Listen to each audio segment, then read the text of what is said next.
It means a lot, to be fair. Having came a little bit from an international country, obviously I was from Colombia. I came when I was really young to the United States. um, I went through the system, through the American system, and I saw what it was like for a local kid to try to get a scholarship in a university, and it is something that is extremely hard. So taking that into context, imagine a person that is in another country coming in and actually having the ability to have a not only an athletic scholarship but also most importantly an academic scholarship, and being able to join that together, that is extremely important, because you not only have to live up to the talent of the athletic standards of where you're going to play at, you also have to live up to the academic standards. And once you're able to combine those two, you give yourself a really big opportunity of succeeding at this level.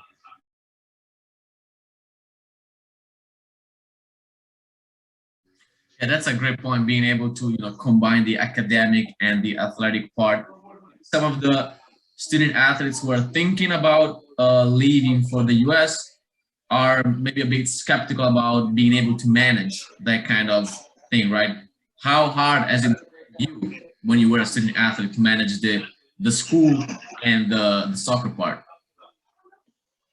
Yeah, it was definitely challenging at first. I think it's an adaptation period that you need to have, because you come from a different context.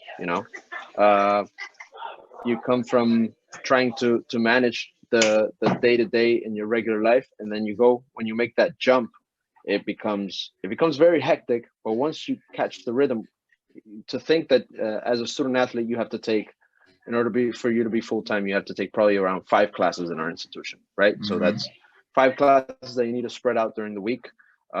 You probably take 3 classes on a Monday, Wednesday, Friday, two on a Tuesday, Thursday, and then obviously you have to fit in the rehab that you need to do, the preventative injury work. Then you need to have training. Then you need to have strength and conditioning.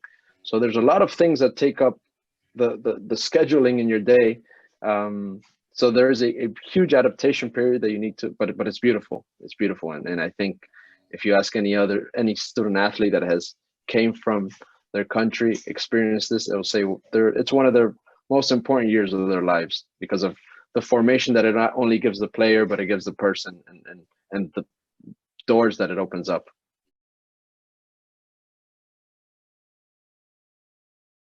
What are the things that you guys look at in a student athlete when you evaluate their chances of obtaining a scholarship in the US? Do you guys look mainly at the sports part, mainly at the academic part? Is that a mix? What are the percentages of this mix? How do you guys go through this decision making process?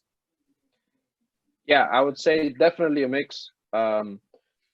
Obviously, it's difficult. I'm not going to tell you it's easy for us to Mm-hmm. recruit an international athlete, because we don't always have the privilege to see them in person. Although Mm-hmm. there are these possibilities of going out to a showcase and being able to see a player in person. That's the most favorable of situations.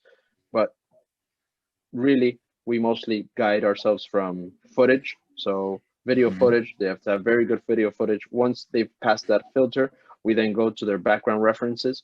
So to speak with their coaches, speak with the people that are close to them. And once they've passed that also filter, we then go to like informal conversations. I like to get to know the person very, very well before they make that last filter, which is the head coach and sitting to have a formal conversation of if they're going to be able to come. Uh, so definitely, I look at all the components of a soccer player. Let's say Mm-hmm. the technical tactical aspect of their game, how great they are in their game, and if they meet the standards that we know that we have. The social aspect as well.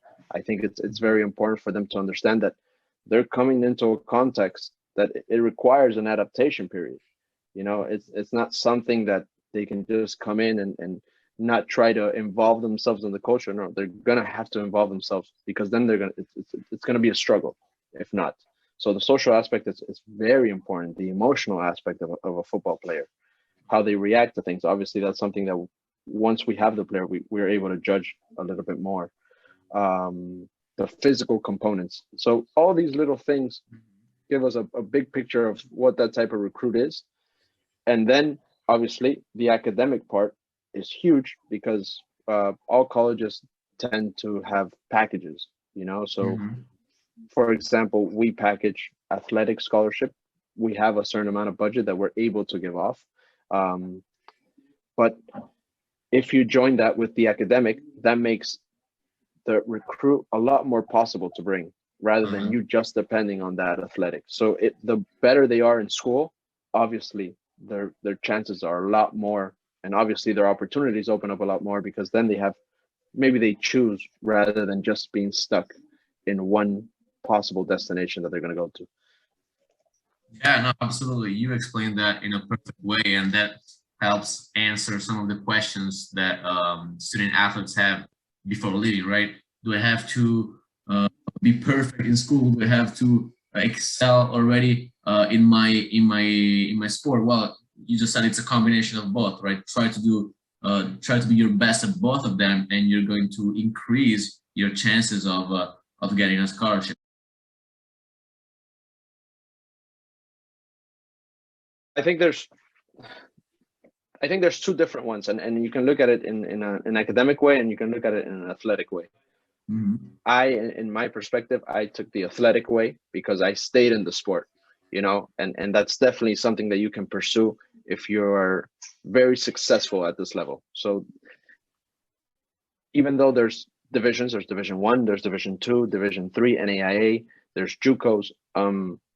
A good player is a good player, and is a good player everywhere. So if you come in and you're able to make an impact at this level and maybe progress through the ranks, maybe you went from a JUCO, you went to a Division 2, or from a D2, you went to a Division 1.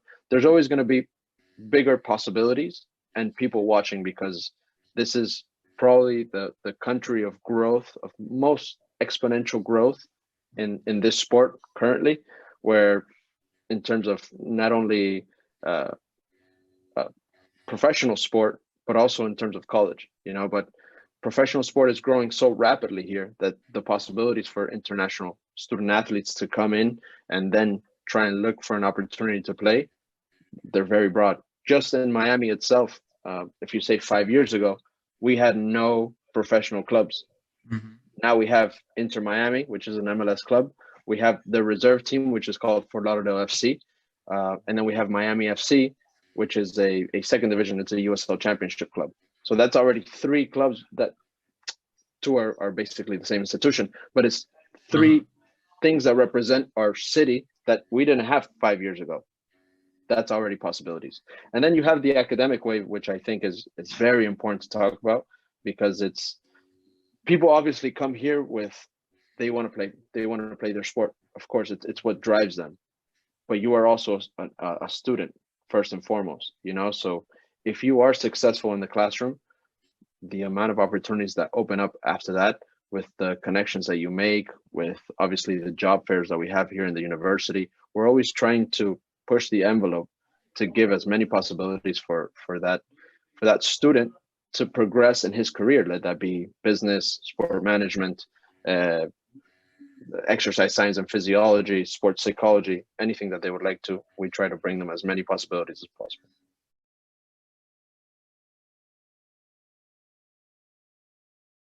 Specifically in Miami, because you have a very consistent weather throughout the whole year. You know, right now we are experiencing a bit of cold weather, but for us, cold weather is nowhere near what the rest of the country is experiencing. You know, so definitely, yeah, it is. Miami is a privileged place to be. We have our life is it's very sunny. I like to believe that the climate kind of has a big impact on the type of community that you have, the social aspect of that city. So we're definitely a very warm city. Let's put it like that. But the day to day, I mean, it's good. Barrie itself is geographically it's very privileged because we're in the heart of Miami. We have things that are very close to let's say downtown Miami is about 20 minutes away. We have the beach that's 10 minutes away. everything is very central, and that's the reason why a lot of professional clubs also like to come here to train. We've had PSG come train here, Real Madrid, Barcelona, national teams, Brazil national team, Croatian national team. So a lot of people like it because it's so central, and tourist things that they can go see also are very close to our university. You know. Okay. Ivan, thank you so much for giving us this insights into the the student athlete life.